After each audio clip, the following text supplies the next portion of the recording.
புரட்சி தலைவர் எம்ஜிஆரை நடிகவேல் எம்.ஆர். ராதா துப்பாக்கியால் சுட்டார் என்கிற சம்பவம் இப்போதைய இளைஞர்கள் வரை நன்கு தெரிந்த விஷயம்தான்.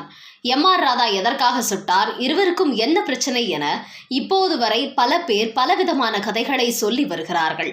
அதே சமயத்தில் இதற்கெல்லாம் பின்னணியில் இந்த பிரச்சனை எப்படி உருவானது, இந்த கட்டத்திற்கு வந்தது எப்படி என்று எம்ஜிஆரை தான் எழுதிய புத்தகத்தில் வாக்குமூலம் கொடுத்தது போன்ற பல அதிரடி தகவல்களை கொடுத்துள்ளார். இது பற்றி எம்ஜிஆர் கூறுகையில், பெற்றால்தான் பிள்ளையா படம் பூஜை போட்டு முதல் கட்ட படப்பிடிப்பு தொடங்கி பேப்பரில் விளம்பரம் கொடுத்ததுமே தேவர் பிலிம்ஸ் படம் மாதிரி உடனே எல்லா ஏரியாக்களும் விற்று பணம் கைக்கு வந்துவிடும் என்றும், அதை வைத்து மேற்கொண்டு படப்பிடிப்பு நடத்தி முடித்து ஒரே மாதத்தில் ரிலீஸ் பண்ணி குறுகிய காலத்தில் கணிசமான லாபத்தை அடையலாம் என்றும் தயாரிப்பாளர் தரப்புல தப்பு கணக்கு போட்டாங்க. அது நடக்கல. என்னை பயன்படுத்தி கொண்டால் மட்டும் போதுமா, படத்தை முடிக்க பணம் வேண்டாமா, பட வியாபார விஷயத்துல அவங்க என் உதவியை எதிர்பார்த்தாங்க. வேணும்னா நான் அவங்க கொடுத்த அட்வான்ஸ் பணத்தோட நிறுத்திக்கிட்டு எதுவும் கேட்காம நடித்து கொடுத்து கடைசியா பாக்கி பணத்தை வாங்கிக்கலாம். அந்த ஒரு உதவியை தான் நான் செய்ய முடியுமே தவிர படத்தை முடிக்க பணத்துக்கு எப்படி ஏற்பாடு பண்ண முடியும்? நான் என்ன பார்ட்னரா? இப்படின்னு முதலே தெரிந்திருந்தால் நான் ஒத்துக்கிட்டே இருக்க மாட்டேன். ராதா அண்ணன் சம்மந்தப்பட்டு இருந்ததுனால அவர் மூலமா ஃபைனான்ஸ் விஷயமா தகுந்த ஏற்பாடு பண்ணி இருப்பாங்கன்னு நினைச்சேன். படம் எடுக்கிறதுனா மந்திரக்காளி வித்தையா? அவங்களால ஷூட்டிங் தொடர முடியல. நான் தான் சரியா கால்ஷீட் கொடுத்திருக்க மாட்டேன், அதுதான் காரணம் என்று எனக்குன்னே சிலர் எதிர்பிரச்சார பீரங்கிகள் இருக்கு இல்லையா, அவங்க பூரா இப்படி செய்தி பரப்பினார்கள். நான் கால்ஷீட் தான் கொடுக்க முடியும், காசுமா கொடுக்க முடியும்? அதுக்கு ப்ரொடியூசர் எதற்கு? எல்லா படங்களையும் நானே எடுத்துக்கலாமே. அதுக்கப்புறம் என்ன செஞ்சாங்களோ என்னவோ, படத்தை ஒரு வழியா முடிச்சாங்க. பொங்கலுக்கு ரிலீஸ் பண்ண பார்த்தாங்க. மவுண்ட் ரோட்ல ஒரு தியேட்டர் கூட கிடைக்கல. நம்ம தாய்க்கு தலைமகன் படம் வேற பொங்கல் ரிலீஸ். அவர்களுக்கு ஏதோ நிர்பந்தமான நிலைமை போல இருக்கு. வேற வழி இல்லை.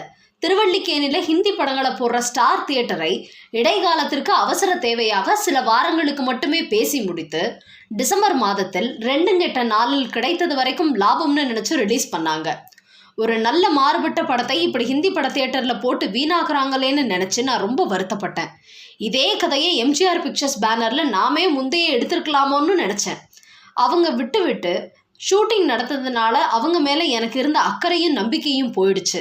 ஆனா கடைசியில என்ன ஆச்சு?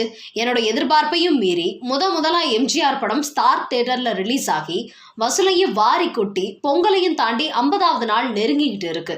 அப்பவும் நான் நினைச்சு பார்க்கல, இப்பவும் கூட நினைச்சு பார்க்க முடியல. அன்னைக்கு சாயந்தரம் என்கிட்ட வந்த ராதா அண்ணனையும் வாசுவையும் வரவேற்று உபச்சாரம் பண்ணி நம்ம வீட்டுக்கு உள்பக்கம் உள்ள தனி வரவேற்பு கூடத்துல அமர வைத்தேன். வழக்கம் போல என் சோஃபாவில் நான் கிழக்கு முகமா உட்கார்ந்துருந்தேன். என் பக்கத்துல சோஃபால வாசு உட்கார்ந்திருந்தார். ராதா அண்ணா மட்டும் உட்காராமல் சட்டைக்கு அடியில கையை விட்டு வயிற்றையும் இடுப்பையும் தடவிக்கிட்டு அங்கேயும் இங்கேயுமா நடந்து கொண்டிருந்தார்.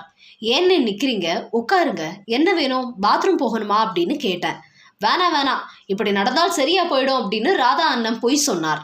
அவர் இடுப்புல சொருகி வச்சிருந்த அந்த ரிவால்வரை சமயம் பார்த்து எடுத்து என்னை சுடுவதற்கு தயார் பண்ணிட்டு இருந்த விஷயம் அப்புறம்தான் எனக்கு தெரிஞ்சது. போன தடவை மாதிரி இப்பவும் தவறான தகவல் கொடுத்து வாசு என்னை மறுபடியும் மாட்ட வைக்க பார்க்கிறாருன்னு எனக்கு என் மனதில் பட்டது. எப்படின்னா, வாசு எப்பவுமே அழுத்த திருத்தமா பேச மாட்டார், நழுவி பேசுவார். அதை வச்சு அவர் மேல எனக்கு சந்தேகம் வந்துச்சு. அவருக்கு நான் சொன்னேன், பணம் கொடுக்கிறவர்கள் யாரா இருந்தாலும் சரி, அவங்கள என்கிட்ட அழைச்சிட்டு வாங்க. அவங்களோட நானே நேர்ல பேசி நிலவரத்தை தெரிஞ்சுக்கிட்டு அவங்க உத்தரவாதம் கொடுத்து கையெழுத்து போட்டு கொடுத்த பின்னர் தான் என் கால்ஷீட்டை பற்றி நான் முடிவு செய்வேன்.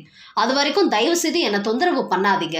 இப்படி நான் வாசு கிட்ட அவர் முகத்தை பார்த்து சொல்லிக்கிட்டு இருக்கும்போது ராதா அண்ணன் என் ஓரமா நடந்துகிட்டே இருந்தார்.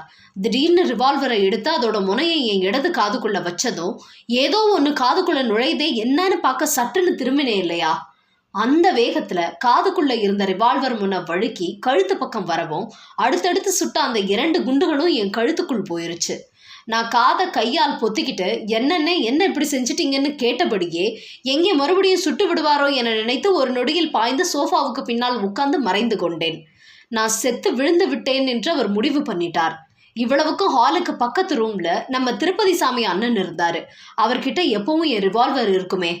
ராதா அண்ணன் என்னை சுடுற திட்டத்தோட வரப்போறாருன்னு முந்தே எனக்கு தெரிஞ்சிருந்தா அல்லது நான் சந்தேகப்பட்டு இருந்தா திருப்பதி சாமி அண்ணனை ரிவால்வர் பையோட ஹால்லே தான் உட்கார வச்சிருப்பேன். என் பாதுகாப்புக்காகத்தான், வேற எதுக்காகவும் இல்லை. ராதா அண்ணன் பட விஷயமா பேச வரும்போது அவர் பக்கத்துல இருக்க வேண்டாமே, அண்ணன் ஏதாவது நினைச்சுக்குவார் என்றுதான் அவரை பக்கத்து ரூம்ல இருக்க சொன்னேன். அவர் மட்டும் அன்னைக்கு பக்கத்துல இருந்திருந்தால் ராதா அண்ணன் என்னை சுட்டு இருக்க மாட்டார். எப்பவுமே எச்சரிக்கையாக இருந்தால் எதுவுமே நடக்காது. எப்போ நாம் கொஞ்சம் கவனக்குறைவா இருக்கிறோமோ அப்பதான் ஏதாவது விபரீதம் நடக்கும். அப்படி நான் ஏற்கனவே நிறைய அனுபவப்பட்டிருக்கேன். ஆனாலும் என்னையும் மீறி நடக்க வேண்டியது எதுவோ அதை நடந்துதானே தீரும். அதை யாராலும் தடுக்க முடியாது இல்லையா என்று கூறியுள்ளார் எம்ஜிஆர்.